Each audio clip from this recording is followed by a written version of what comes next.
What's the catchphrase of Halloween? Trick or treat. And Boris Johnson promised people who voted leave in the referendum a treat on the 31st of October. Well, Boris has betrayed that promise. And Boris has showed himself to be the biggest trickster, possibly in the history of British politics. And that's saying something. Boris is a liar. I can say that quite happily without thinking that I'm slandering the man. He's proven to be a liar. He told the people of Northern Ireland, he stood at a DUP conference 1 year ago and said there would be no border in the Irish Sea. He talked to that poisonous Taoiseach, or whatever they call him, the Prime Minister of the vassal state of the European Union that used to be called the Republic of Ireland, but that has now been fully bought and sold and taken over by the European Union. He stood with him. He walked through the gardens with him in some country estate outside Liverpool. And Varadkar had obviously kissed the Blarney Stone, and he threatened. He did what the Irish government has done year after year after year. He threatened the British government with a return to violence. It happened in the 1960s. Happened right the way through the Troubles, when terrorists were finding sanctuary in the Republic of Ireland and launching genocidal attacks. Genocidal and sectarian attacks on isolated Protestant British communities in the border areas. And with all the full force of the European Union behind him, he played Boris. And then Boris looked at the situation with his little Etonian Tory chums who were running round living the high life in the 80s and the 90s, when the people of Northern Ireland were facing and defeating, incidentally, the full force and ferocity of an IRA campaign.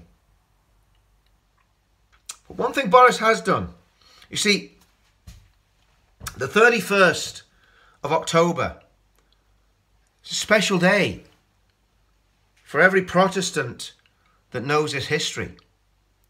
Because not only is the 31st of October Halloween, the 31st of October is Reformation Day. And on Reformation Day, that little German monk, the Pope called him the little drunken monk, Martin Luther, took his 95 theses and he nailed them to the door of the church in Wittenberg. What Luther was doing that day was he was challenging the European superstate of his day. He was challenging Rome and the Holy Roman Empire. He was challenging them at their very core. And then later on, Martin Luther was dragged before a council, before an inquisition, so to speak. His life was in danger. And he was accused of heresy. And anybody that speaks against the European project and speaks against liberalism and speaks against the progressive agenda is accused of heresy. And what was Martin Luther's response to his inquisitors? He said this. He says, "Here I stand. I can do no other. So help me God." Or words to that effect. Obviously, he was speaking in German. But Luther took a stand.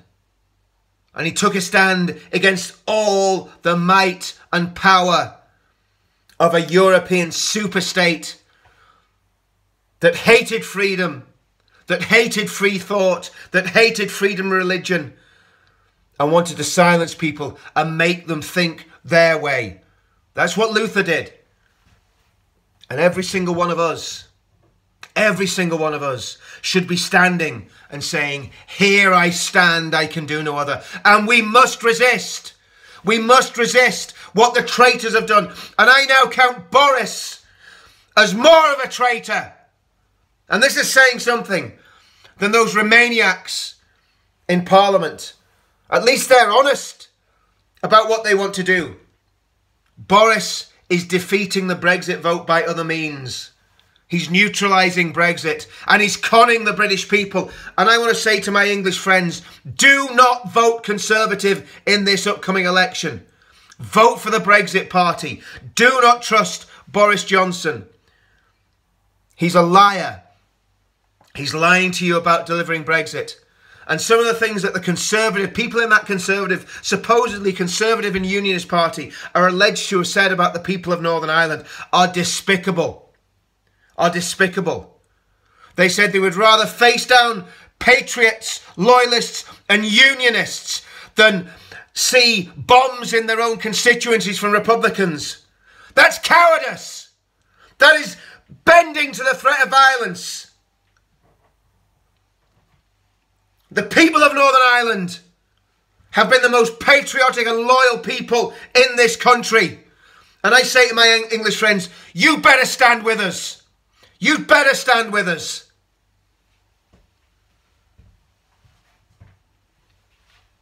People that would be happy to see Northern Ireland cut off from the rest of the United Kingdom so that England can leave the European Union. How ridiculous. How pathetic. How feeble-minded. I love my country, all of it, together. England, Scotland, Wales and Northern Ireland, the United Kingdom. But of course, who's to blame for this? Well, let's be honest about who's to blame. Who are the villains of the piece? First of all, Boris Johnson. We know that. But secondly, those Remainers in Parliament and the establishment and the civil service and the mainstream media that have constantly undermined the Brexit vote. The BBC. The BBC must be targeted for what it has done in the past 3 years. People like that woman that does Newsnight, Maitland or whatever they call her, who have constantly undermined the Leave vote. They're producers. We need to picket the BBC. We need to peacefully picket the BBC right the way through this country, week after week after week. The Remain establishment in the UK. We all know who they are. And you can go and see them outside Parliament anytime you want when they're coming out. And you can tell them what you think of them. Tell them what you think of their treason and their treachery. But worse than that, what the Irish Republic has done, colluding with the European Union to destabilise Northern Ireland. That's what Leo Varadkar has done. He has colluded with the Irish Republic and he's used the threat of violence to terrify the weak-kneed Conservative government in London, and they've believed him. So the Irish Republic and the government of the Irish Republic has a huge amount of responsibility in what has happened and what will happen. And I think it's very, very simple. I think what we've got to do, we've got to up the ante with the street protests in England, in Scotland, in Wales and in Northern Ireland. There are plenty of places to protest against what Boris Johnson has done at the behest of the European Union and of the Irish Prime Minister, Leo Varadkar. And I know that in the Irish Republic, there are a great many people who are absolutely opposed to the European project. They are absolutely opposed to mass immigration. They are absolutely opposed to what has been happening in their country. And I would call on those people to join us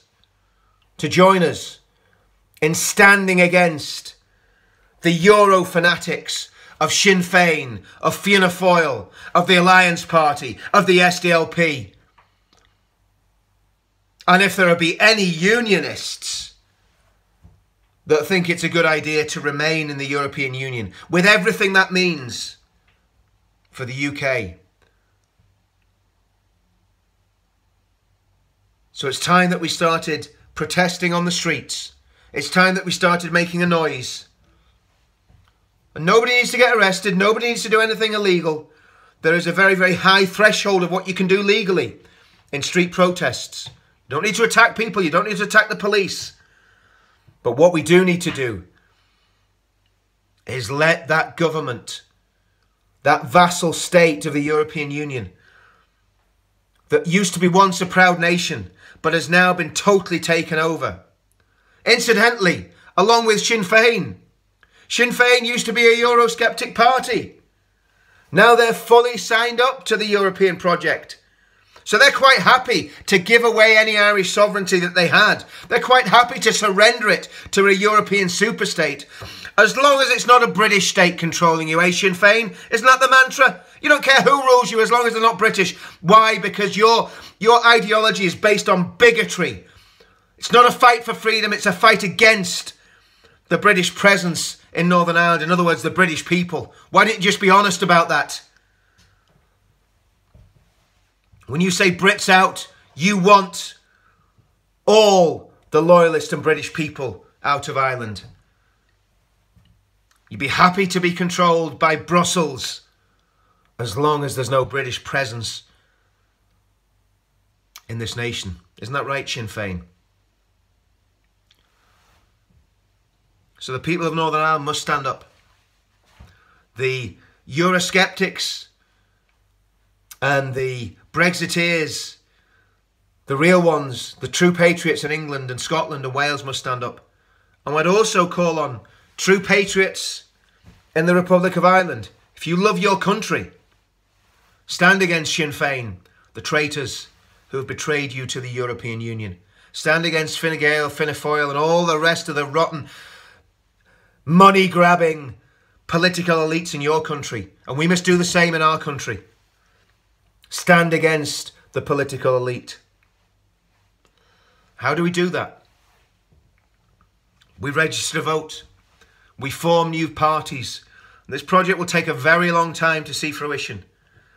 But we fight them on every single front. I believe what the United Kingdom needs is a nationwide party that is unionist, that is patriotic, that is against the progressive agenda of the globalists, of the cultural Marxists, of the communists, and stands for true British values, and stands like Martin Luther bravely and says, on lots of issues, here I stand, I can do no other.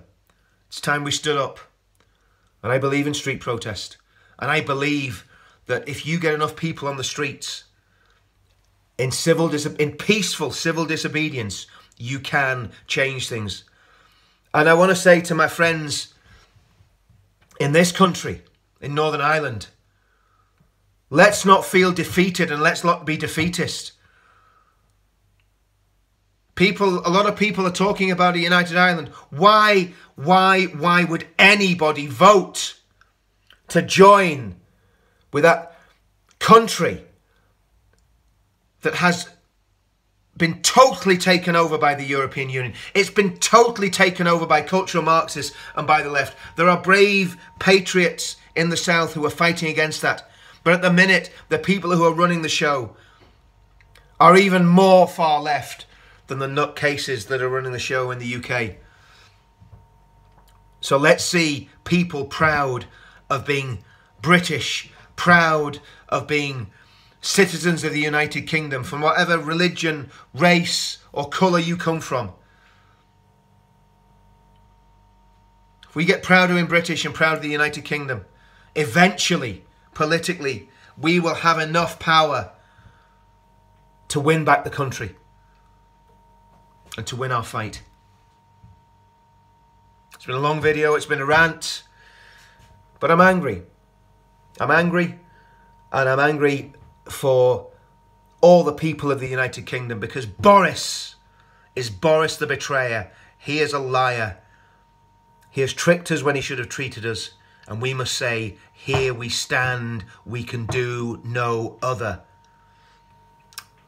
See you all soon.